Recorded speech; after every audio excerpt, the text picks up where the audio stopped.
Merci beaucoup, Jérôme. Donc, je passe maintenant la parole à la discutante Frédéric Barnier, qui est maître de conférence en sociologie à l'Université d'Orléans. Son poste est à Bourges. Elle y dirige d'ailleurs une licence professionnelle. Et Frédéric Barnier a fait un tas de travaux sur les travailleurs intérimaires, sur les travailleurs dans les jobs d'entretien et aussi sur les travailleurs qui sont inaptes au travail. Donc je lui cède tout de suite la parole. Alors, je ne vais pas prendre beaucoup de temps. Celui-ci mieux. J'ai vu qu'il y avait des yeux désespérés qui me disaient on n'entend pas au début, donc j'espère que vous entendez. Oui, c'est bon. Merci. Donc, je vais juste rebondir sur quelques points et puis je vous laisserai aussi la parole parce que je sais que c'est important. On est sur un domaine qui est à la fois, ça a été très bien dit, très évident. Quand on dit travail, tout le monde comprend ce que c'est, enfin à peu près, et très compliqué, c'est-à-dire qu'on n'arrive toujours pas bien à comprendre ce ressort, cette relation qu'on a tous individuellement avec le travail, qui est loin d'être univoque. Je ne sais pas vous, mais moi je connais peu de gens qui tous les matins se lèvent en se disant « super chouette, je vais bosser ». Il y a forcément une part de contrainte dans le travail. Et cette valeur travail qui nous paraît évidente aujourd'hui, elle revient de loin. Très très loin, c'est une histoire très singulière, très particulière qu'on n'a pas le temps de développer ici, mais c'est pour ça aussi que c'est une notion qui est formidable, c'est qu'elle a connu un complet retournement de sens dans son histoire. C'est-à-dire que pendant des siècles et des siècles, le travail, c'est le travail pour les esclaves, pour les gueux, pour les prisonniers.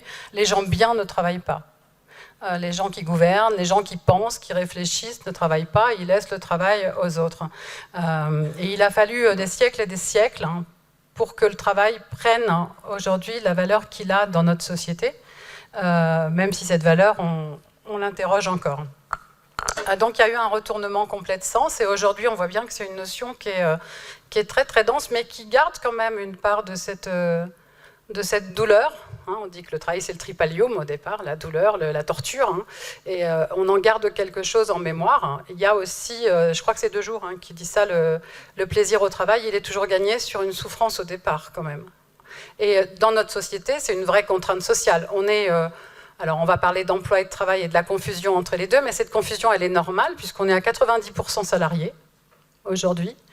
Qu'on y est de plus en plus et dans les étages les plus hauts de la société, c'est-à-dire qu'aujourd'hui il y a beaucoup d'entrepreneurs qui sont des salariés de société, il y a beaucoup de professions libérales qui sont des salariés aussi, donc c'est quelque chose qu'on voyait peut-être il y a 50 ans, qu'on imaginait en déclin et qui en fait est extrêmement présent.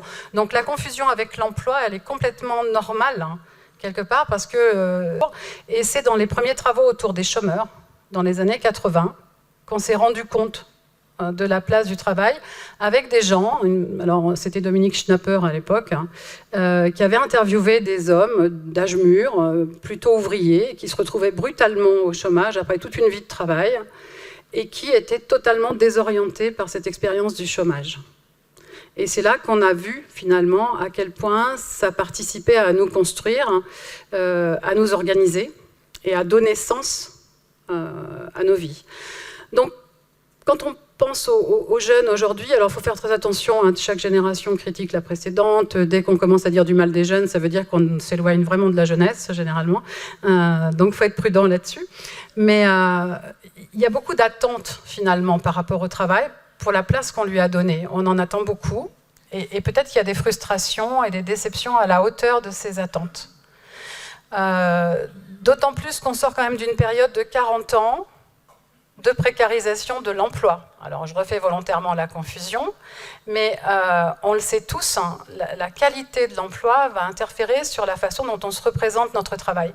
Je prendrai simplement notre domaine, l'enseignement supérieur et la recherche, pour travailler avec des collègues qui des fois sont des collègues précaires.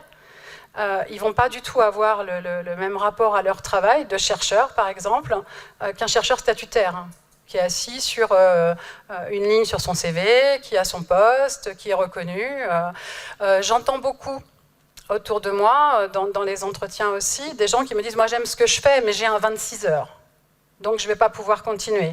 Hein. Et je pense qu'il y a beaucoup de secteurs qui disent aujourd'hui, ils peinaient à recruter, qu'il ferait bien de revoir un peu la quotité de travail qu'ils donnent aux salariés. Parce qu'effectivement, le temps partiel, par exemple, c'est beaucoup répandu.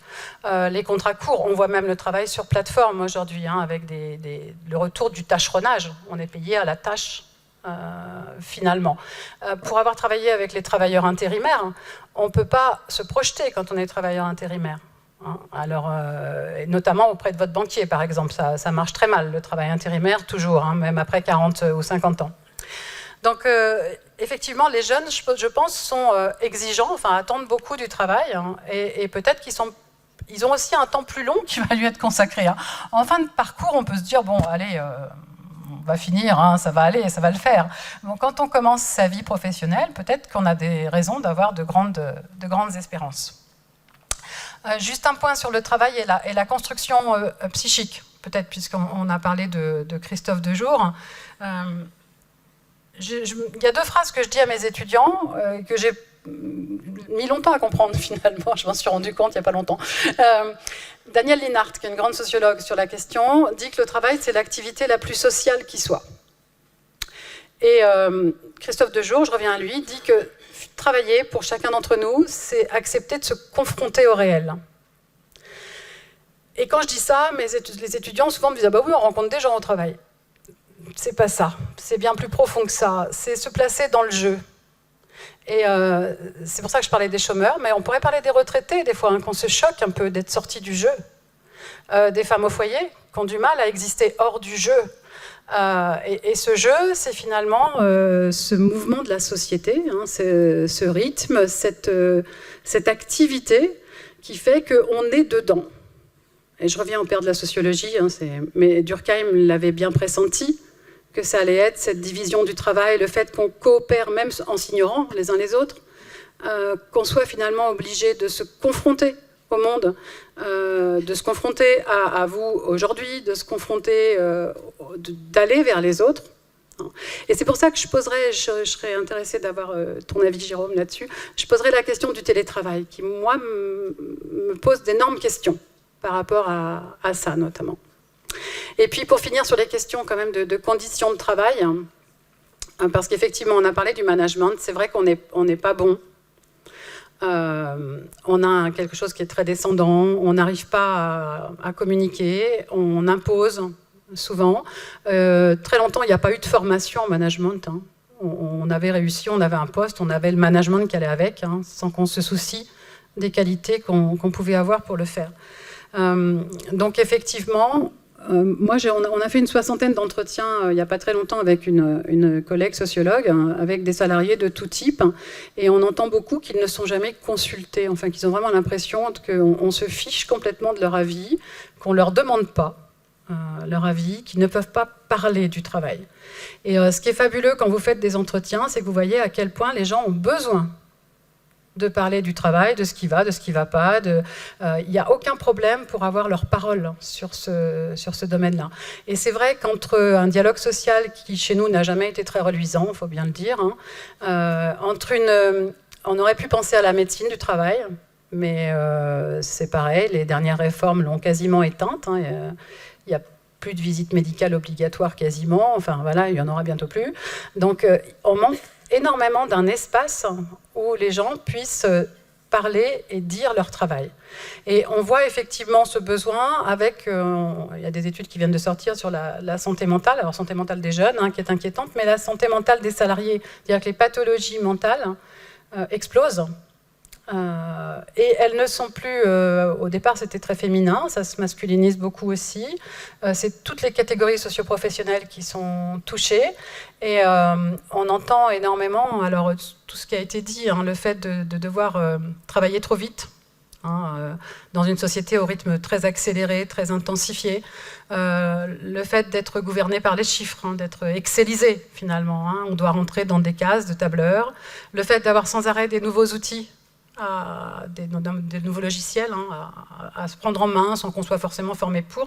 Donc tout ça crée énormément de stress, de tension, de pression. Et effectivement, on a des salariés, et ce sont souvent les plus investis d'ailleurs, qui s'abîment.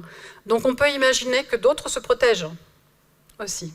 hein, par une forme de retrait. Ça a été parfois un petit peu évoqué. Voilà, je vais m'arrêter là parce que j'ai déjà parlé plus longtemps que prévu, et puis on va répondre volontiers aux questions et aux remarques.